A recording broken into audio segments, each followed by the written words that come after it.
Hi, and welcome to another video, and it's day 115 of Peter and Doxie sailing from New South Wales to Queensland. It's a rather sheepish Peter here today. Yeah, I sort of came into the little haven to the left, coming into Burnett Heads, and I touched the mud, didn't I? So I've been here since yesterday. Just waiting now for the tide to reach its peak or near, and then we'll continue this journey. Yeah, I zigged when I should have zagged, and I think I was just a bit punch drunk from lack of sleep, and then a long spicy sail up here, but that's no excuse. I dropped the ball and I'm about to pick it up again, so all good. They say it's an ill wind that never blows any good. So this morning when I got up, the boat was heeled over quite significantly, so I got all the barnies off the starboard side. So yeah, that's that done anyway. I wouldn't choose to do it here because it's quite muddy sand, so I was in the dinghy for most of it, or all of it. Well, no, most of it. I got out for a little bit when I was up near the bow, because it was about just over knee deep. But yeah, I started to sink into it in some places, and I thought, yeah, that's not fun. So clambered back inside the dinghy. So anyway, I did that, and wandered into town, the village here, Burnett Heads. Had a lovely breakfast of eggs Benny, got to be done. And yeah, just wound my way back here, waiting for the tide to peak. Well, it actually peaks in a couple of hours, but I'm starting to feel we're getting a bit of lift already now. So just preparing. Got the anchor chain pulled over and dug it in so I can pull myself in the right direction, as well as use the engine to get out. So hopefully I will be nicely anchored in where I was supposed to be going. But yeah, that's sailing. It's just the way it crumbles sometimes.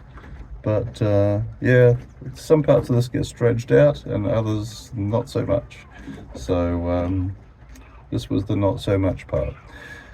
So let's see how we go with the rest of this.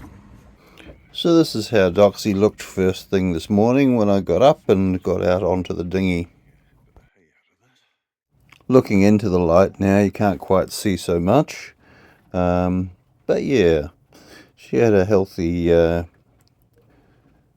crop of barnies, which I've managed to scrape away. I need to clean under there too at some point, but yeah, I thought I'd get all that done first, and I don't need to have to worry about a cutlass. So this is from the VMR headquarters. So nice view they've got here. Wonderful. And there she is. Well, it's nice out of the wind, but man, that wind's got some bite in it right now. It's getting a little less so as we get towards the morning. But yes, be glad to see the back of it. We're free and underway, all on our own power too, so happy days. The ship I saw yesterday is finally coming in. We are back on anchor. Fantastic. And the starboard side is de-barnacleized. It's, well, there's a new word for your vocabulary. And it's a lovely little protected haven here. So coast on one side, stone wall on the other, and sort of breaks up the wind as well. Well, that was a day, had a night. Yeah, I told you, I'll keep it real. I'll admit to my mistakes. That's a biggie.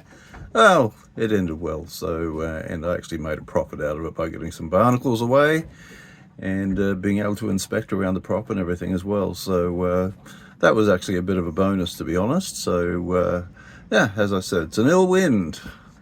So yeah, last night it was, I sat up until midnight, 1 o'clock I think it was, waiting for the next high tide, which unfortunately was not quite as high as the tide I rode in on.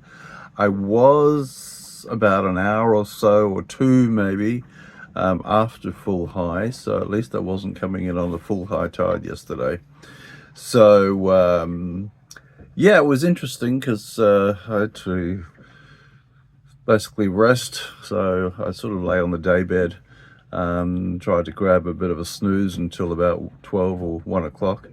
I was absolutely knackered already anyway, so that just didn't help. But and gradually, of course, the boat was tipping, and then tipping back again as the tide came in.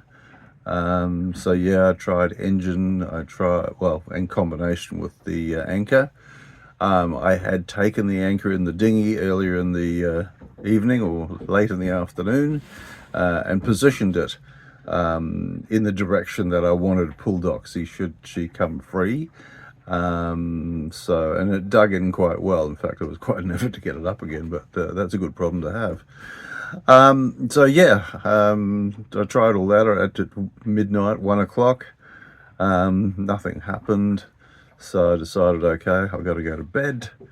So I figured that the boat's going to start really tipping because it'll be a lower tide than the one I'd just experienced before. So yeah, I tried to put things, stow things as best as possible, because the boat goes to 45 degrees or probably more, or less, depending which way you're measuring, I guess.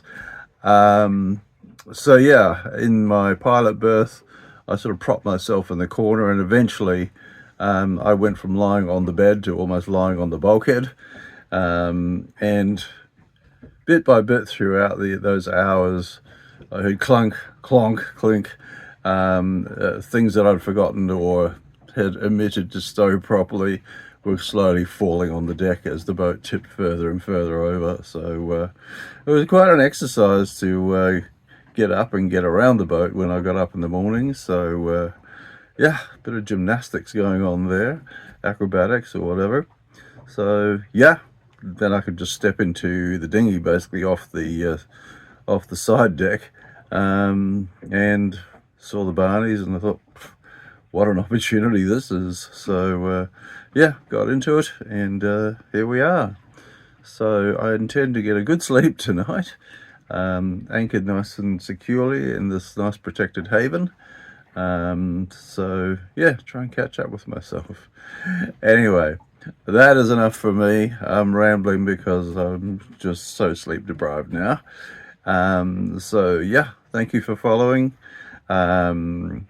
Thank you for liking and commenting and sharing.